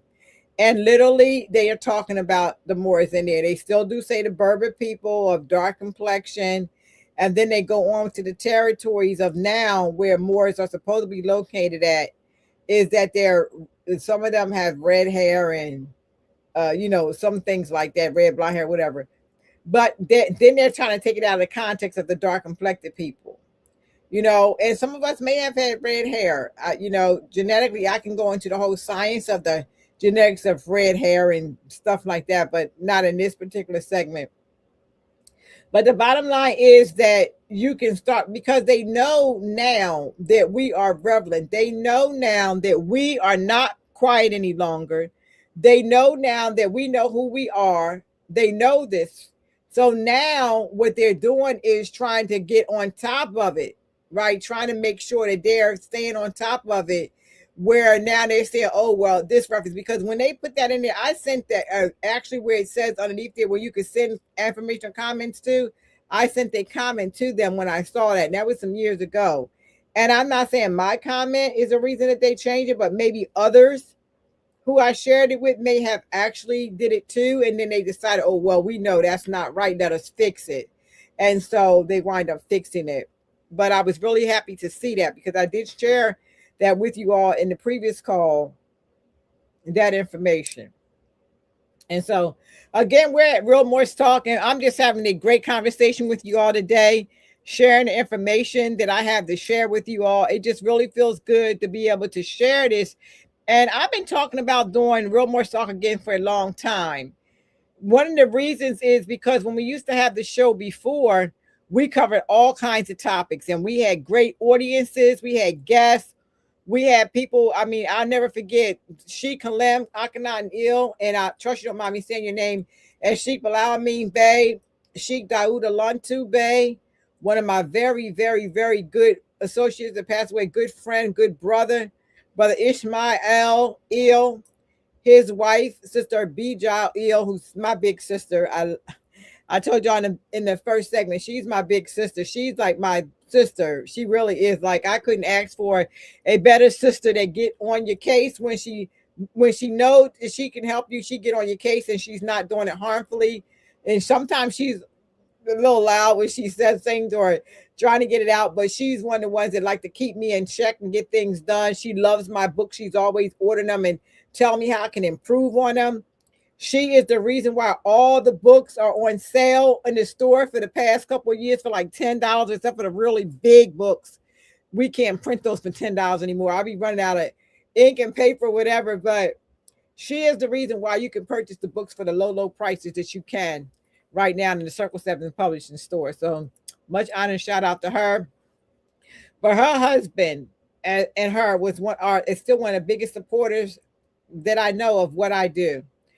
But anyway, I was talking about these Moors who used to keep Real Moors Talk moving every single week. And I would be in class when they were doing it because it was from like 1 to 4, I think, or 1 to 3. And so I would still be teaching the online school at those hours. So I wasn't able to join them unless I was able to tell my class, well, I'm going to be out, so do this work and I'll be there. And if they had like a special segment or something they wanted me to talk about. And then one of my very, very dear friends to my heart, Dr. Terry King Bay, he would come on, and talk about nutrition and wealth and health and wellness. And, a lot of you probably do know Dr. Terry King Bay. He had an accident. Oh my God. How many years ago is that now? Oh my goodness. I don't even, yeah, Terry, my goodness. How long has it been? Where he was in a bad accident and he's paraplegic right now. And so, but he always needs donations to try to help him take natural herbs and things like that he's been trying to self-heal for years. And anybody that knows Reiki healing or anything to help him with those healings, but it's been a very long time now. I can't recall. We started the school in 2015. I want to say 2015. Is that what I want to say? 15, 25, 26. I think, yes, 2015 is our start, 2015. And I think that's maybe around the time that Terry hurt himself, or maybe before then. But anyway, I'm just reminiscing in mind a little bit. Again, this is live. But anyway, Terry was a great inspiration to me. The book that I wrote, my alkaline recipes book, was inspired by Dr. Terry King Bay. He inspired me to write that book because, I've been vegetarian, but I was turning into a vegan. And when I was becoming vegan, people could not tell you really what to eat. Like, they could suggest things, but they didn't have like recipes and things like that. And so I always ate very well. I'm very proud of myself and how I've always eaten. But I wanted to make another transition. And so I was able to do that by putting together recipes and teaching people how to become vegan. So if you're interested too in that, you can go to circle7publishing.com again and get my cookbook. It's called My Alkaline Recipes. And they were all alkaline foods, which were electric foods that help you, regenerate your cellular system. So, but anyway, just a lot of information that we have. But I just think about that because when I think about my prophet and all of the things I learned to be able to do by following what he told us to do. He told us to, go back to our ancient mothers and fathers, go back to our ancient ways. And because of him, I'm on this magnificent journey that I'm on here right now at Real Moorish Talk. All right. So I just did cover some of that stuff, and I get so engrossed in my conversation. So you'll travel with me. So I thank you all for traveling with me, going down the road and traveling with me as I'm going through my journey of talking about the things I want to talk about as far as the prophet is concerned. Trustfully that you do comprehend and understand. And people say, oh, I don't understand, I overstand, or whatever. So I understand, because understanding is the rock on which we build ourselves. So I can understand, I can understand, I can overstand, I can all of those, but I rather be understanding so I can understand the information, which means to put it within, because I never want to overstand my position. So, but it's up to you what those words mean to you and how powerful those words would be for you when you're using those terms. Overstand, understand, understand. And when I actually wrote the document, and we did a, I'm going to go over that too on these calls, where I actually did a plea. It was a national document that we wrote back in 20. I did so many things. I want to say it was in 2012, and it was in 2012, and I got it on record in 2013, because it would have been 100 years since the prophet had established the movement, the divine and national movement, that I had to go back and reestablish it. Not when the change took over in 2020, which will be, this is 2026 now, believe it or not. And it was back during that time. We got another celebration coming. Thinking about that in 1926, when he changed it from the Moorish Temple of Science to the Moorish Science Temple of America. Alhamdulillah, that's 100 years. Just thinking about that, that's a big celebration. I have to make sure that I put that out there so everyone can comprehend that. Wow. So it was 2012 that I created. In 2013 we put it on record. That made it 100 years to keep us established, because according to law, after 100 years, if a group or organization has not reclaimed themselves, they become unlawful. They're no longer in existence. And so I put that document together, me and several other Moors, and my brother, I miss him so much, much honor his born day. I celebrate every year his born day with him. And, when it comes to now 2026 this year, I'm going to truly miss that, Mo, because he always laughs about that he was born on December 24th or 25th. I have to look at his nationality card. And we would talk about that time during the Nicene Council, putting that timeline together. And Sheikh Kareem Muhammad Bey, I miss you, Mo, so much. But anyway, I want to go over a little bit more information before we do close out.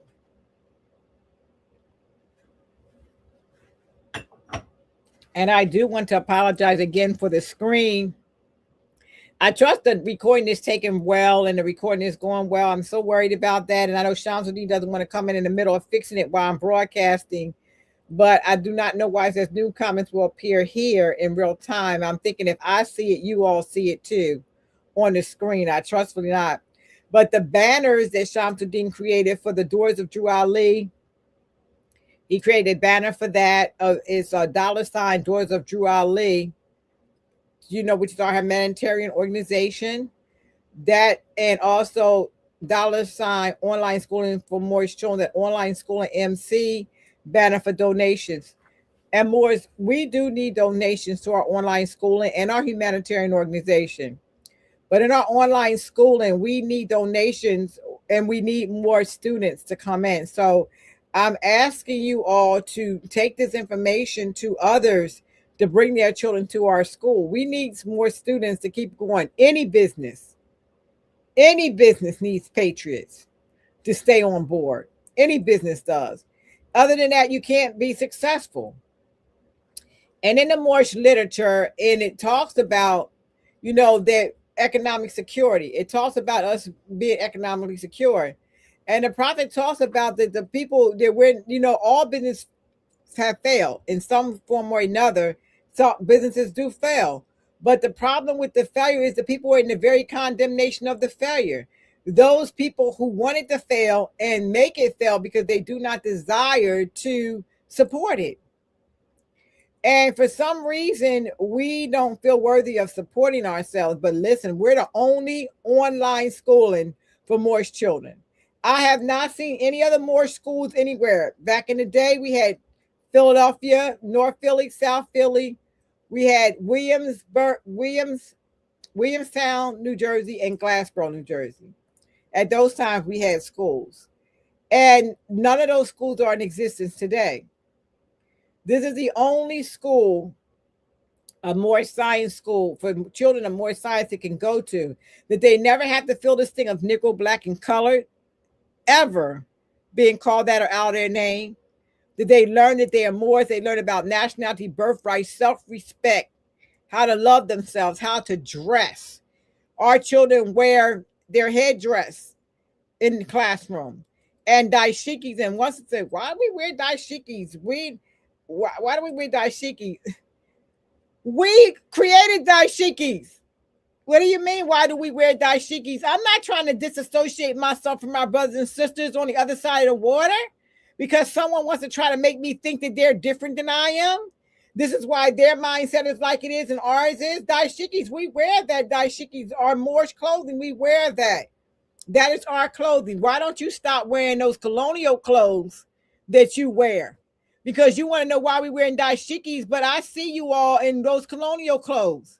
I see brothers and sisters coming from every territory, from the east, from the west. I see them come over here and put on them colonial clothes. We all wear them. So what is the problem with wearing a dashiki? What is the problem with supporting your own? What is the problem?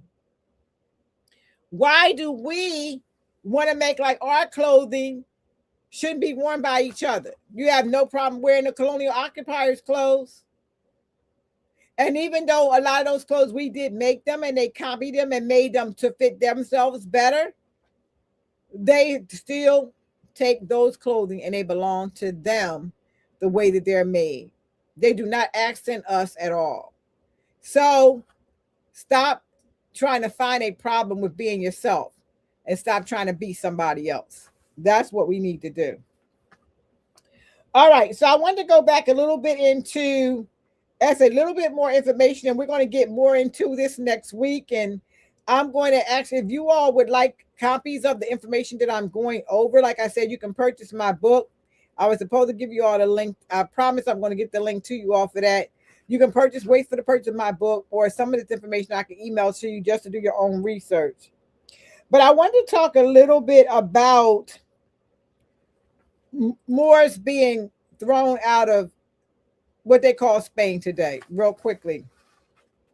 So what I want to talk about, and I'm going to go more into it next week, is that when we were kicked out of the territories that they're claiming that we kicked out of, the time framing is not matching up with what we did, because if you look up historically, on January the 2nd of 1942, King Boldil surrendered Granada to the Spanish forces, and in 1502, the Spanish crown ordered all Muslims forcibly converted to Christianity. So this is when Moors were converted, if they needed to convert to Christianity during that time. And this is where Moriscos come on board. And so the next century saw a number of persecutions.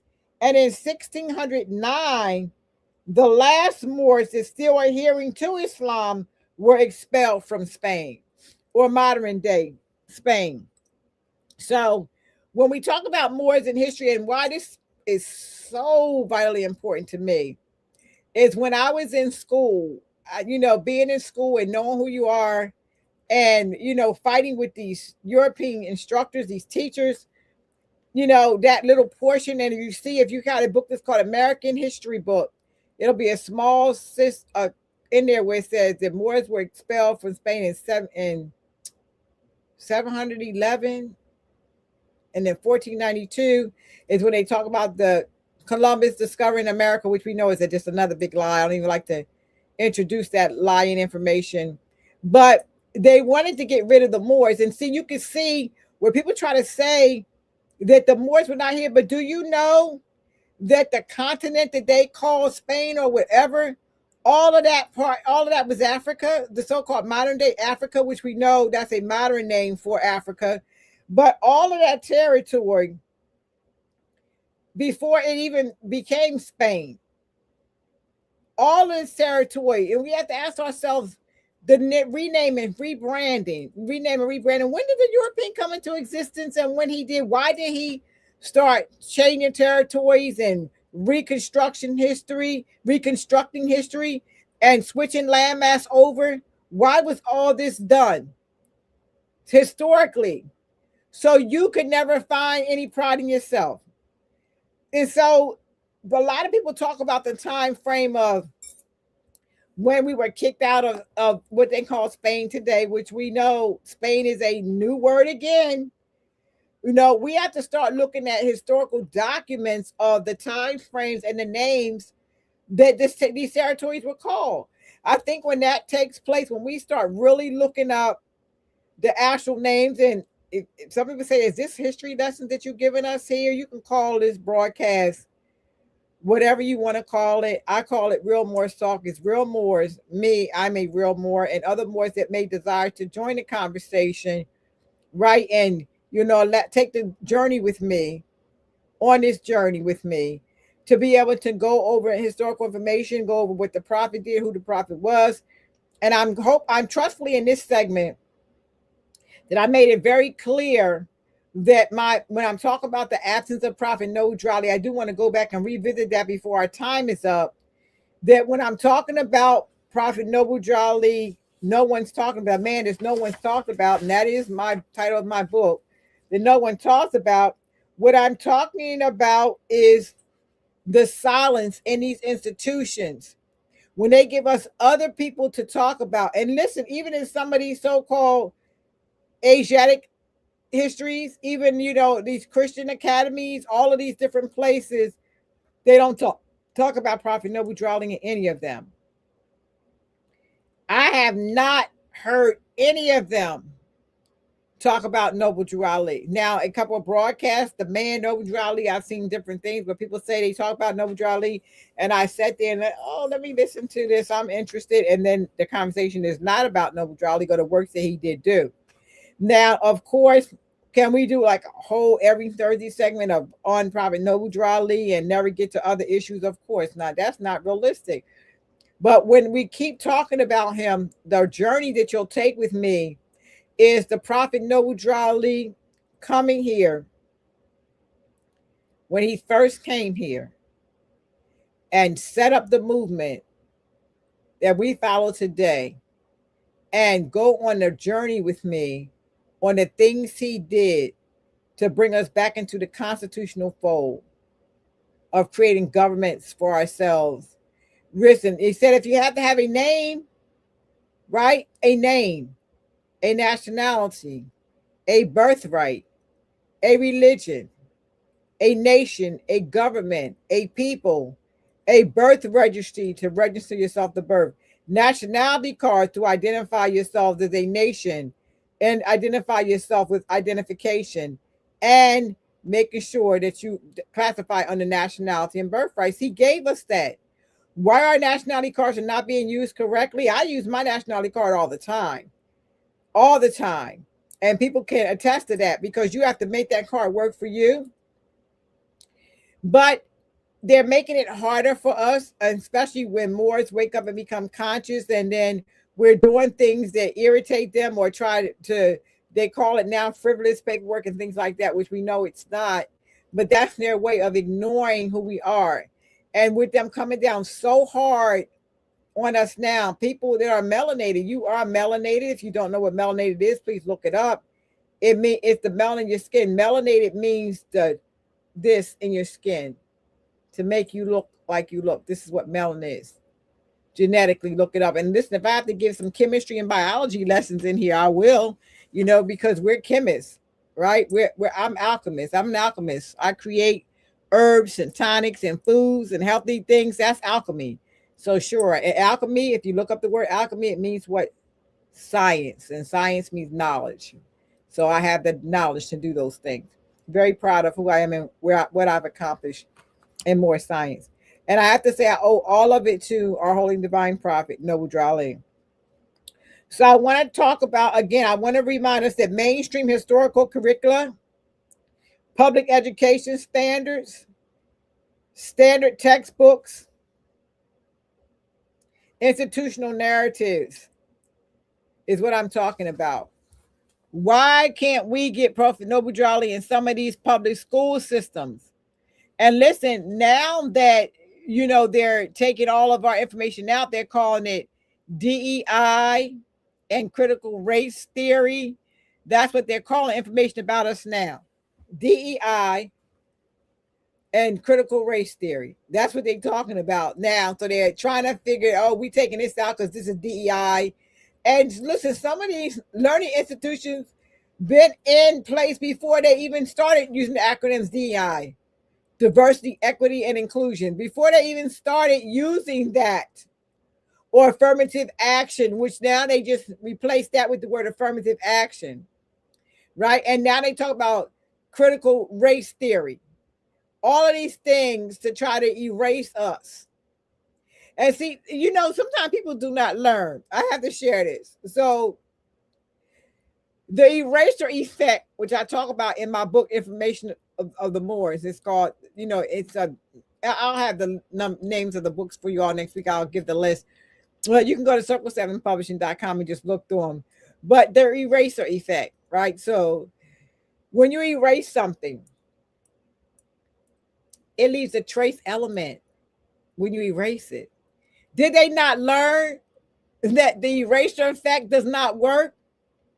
Because some of us still had trace elements. We call it memory back to aid. And knowing that you were lying. And one of those individuals is our holy divine prophet, Noble Drali. He said, "Come all ye Asians of America and hear the truth about your nationality and birthrights, because you are not." And then he breaks down all those derogatory terms that allude to slavery.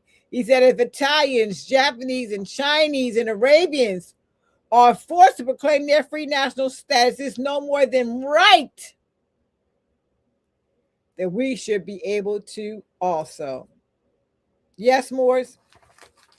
So I wanted to just make sure, like I said, I have a different, I'm not sure what I did differently this time, that I can't bring up the banners this week for you all to see.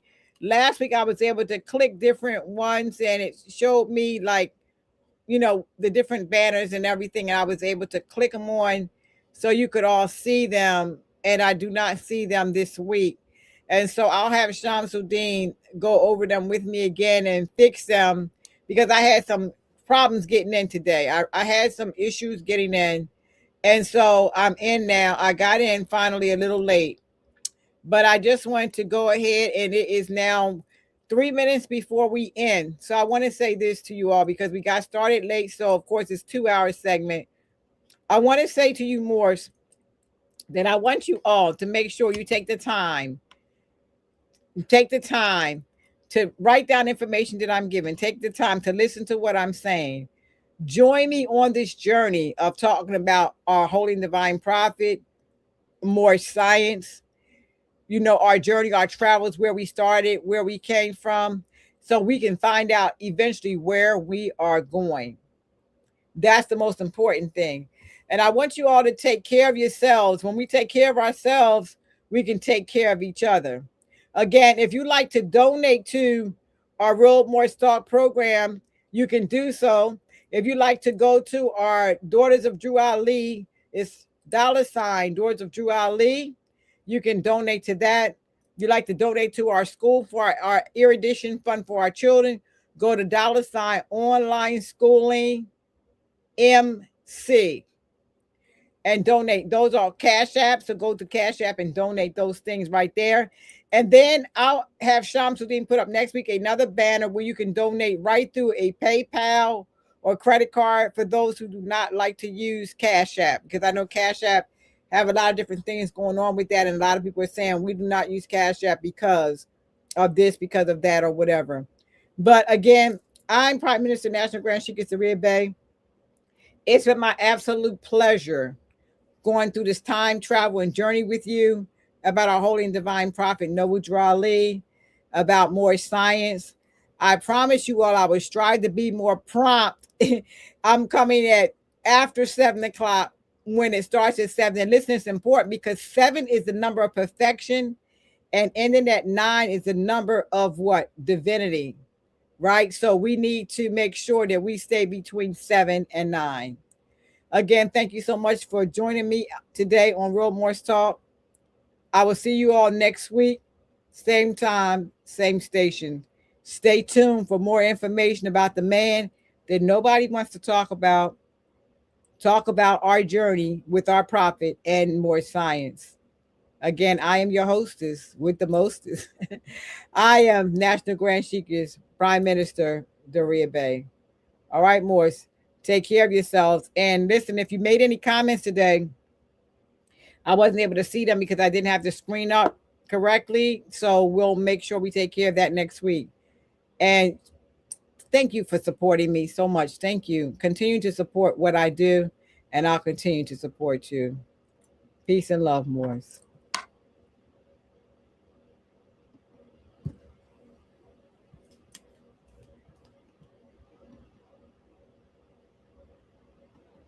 Oh, I didn't. All right, let me see. I turn this off.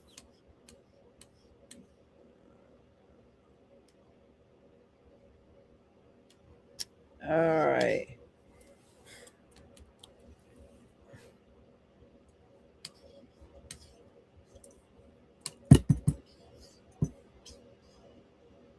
All right. I want to end the stream, so I have to minimize.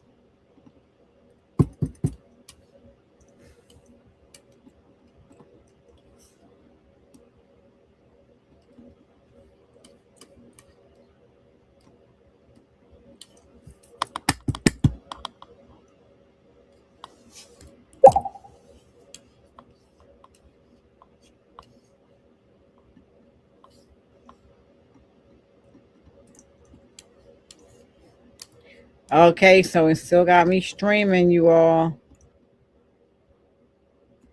I'm going to have to find a way to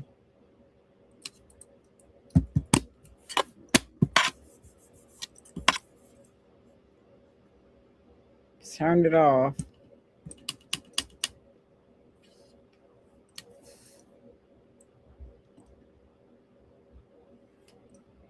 You may not be saved to see.